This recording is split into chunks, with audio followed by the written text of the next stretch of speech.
법구경 제3장 38, 39절 찌따하타 테라 이야기. 부처님께서 제따와나 수도원에 계시던 어느 때 찌따하타 테라와 관련하여 개송 38번과 39번을 설법하시었다. 사와티에 사는 어떤 사람이 잃어버린 물건을 찾느라고 숲속을 헤매다가 수도원에 가서 빅쿠들이 탁발해 온 음식을 얻어먹게 되었다.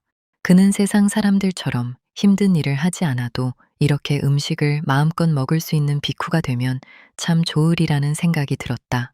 그래서 그는 수도원의 책임을 맡은 빅쿠에게 간청하여 빅쿠로 출가했다. 빅쿠가 된 그는 마음 놓고 음식을 먹었고 결국 그의 체중은 엄청나게 늘어났다. 그러자 그는 매일같이 아침마다 탁발 나가는 것이 싫어졌고 또 체중 때문에 쉽게 피곤해지는 것도 싫어서 가정으로 되돌아가 버렸다. 그랬지만 세속 일도 편하지 않았다. 아주 힘이 들었고 또 일상적인 일이 반복되었기 때문에 여간 따분하지 않았다. 그래서 그는 다시 수도원으로 들어가 빅쿠가 되었다. 그러나 또 얼마의 시간이 흐른 다음에는 그것이 불만족스러워져서 두 번째로 다시 가정으로 되돌아왔다. 이렇게 그는 가정과 수도원을 왕복하기를 자그마치 6번이나 되풀이했다. 그는 올바른 목표와 방향을 가지고 있지 않았으므로 수도원에서는 물론 세속에서도 잘 견뎌내지 못했던 것이다. 그는 이처럼 자기의 게으른 마음에 따라 행동할 뿐으로 자기를 극복하지 못했기 때문에 사람들은 그를 찌따하타라고 불렀다.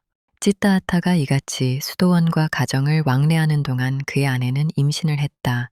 그러던 어느 때 그것은 그가 6번째 가정에 돌아와 있던 때였다. 그는 아내가 잠자고 있는 침실로 들어갔다가 큰 충격을 받았다. 그는 자기 아내가 옷을 입는 둥 마는 둥 잠들어 있는 추악한 모습을 보았던 것이다. 그의 아내는 코를 골고 있었는데 입에는 침이 흐르고 있었고 배는 두꺼비처럼 불러 있었으며 알아들을 수 없는 잠꼬대까지 하고 있었다. 그런 아내의 모습을 보는 순간 찌따하타는 그동안 수도원에서 수도 없이 반복하여 들었던 가르침, 즉 몸은 무상한 것이며 깨끗하지 못한 것이요. 사람들은 이 더러운 것을 아름다운 것이라 착각하고 집착하여 살아감으로써 많은 고통을 받고 있다는 진실에 직면하게 되었다. 거기에서 그는 이 같은 진실을 곧 받아들였다. 그리고 그는 중얼거렸다. 내가 여러 차례 빅쿠가 되었다가 다시 환속한 것은 이 여인에 대한 애착 때문이었다. 그래서 나는 수도 생활에 실패했던 것이다. 그리고 나서 그는 곧 보관하고 있는 노란색 가사를 거머쥐고 7번째 출가를 하려고 수도원으로 뛰어가면서 연방 아니자와 두카를 외웠다. 그러는 동안에 그는 소따빠띠 팔라를 성취하였다. 그가 수도원에 도착하여 다시 빅쿠가 되겠다고 하자 수도원의 책임을 맡고 있는 장로 빅쿠는 그의 청을 거절했다. 우리는 이제 더 이상 당신을 빅쿠로 받아들일 수 없소. 당신은 너무나도 자주 머리를 길렀다 깎았다 했기 때문에 이젠 칼 가는 숫돌조차 다 닳게 될 정도요.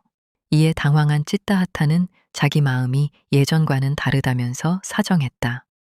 그리하여 결국 책임을 맡은 빅쿠는 마지못해 그의 청을 받아들였다. 그렇게 해서 7번째로 빅쿠가 된 찌따하타는 자기의 몸과 마음에서 일어나고 사라지는 현상을 끈기 있게 관찰 수행하여 며칠 사이에 아라하타 팔라를 성취하였다. 찌따하타의 빅쿠 생활이 예전과는 다르게 오래 계속되자 다른 빅쿠들은 이 일을 매우 신기하게 생각했다. 그들은 찌따하타에게 왜 집으로 돌아가지 않고 수도원에만 있는지 물었다. 그러자 찌따하타는 대답했다. 내가 전에 가정으로 돌아간 것은 아직도 가족에 대한 애정이 남아 있었기 때문이었습니다. 그렇지만 나는 이제 가족에 대한 집착과 미련을 완전히 끊었습니다. 나는 이제 가정으로 돌아가지 않을 겁니다. 그러나 빅쿠들은 그의 말을 믿지 않고 이 사실을 부처님께 말씀드렸다. 그러자 부처님께서는 그들에게 말씀하시었다. 빅쿠들이여 찌따하타는 진실을 말하고 있느니라. 그가 과거에 집과 수도원을 왕래할 때는 그의 마음이 만족을 몰랐기 때문에 가정에 있을 때는 수도원이 좋아 보였고 수도원에 있을 때는 가정이 좋아 보였었느니라.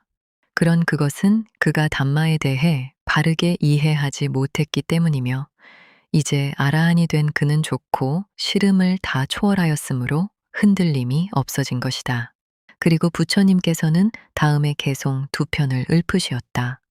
그의 마음이 안정되어 있지 않고 담마에 대한 바른 이해가 없으며 그의 신심이 확고하지 못하면 그런 사람의 지혜는 완전할 수 없다.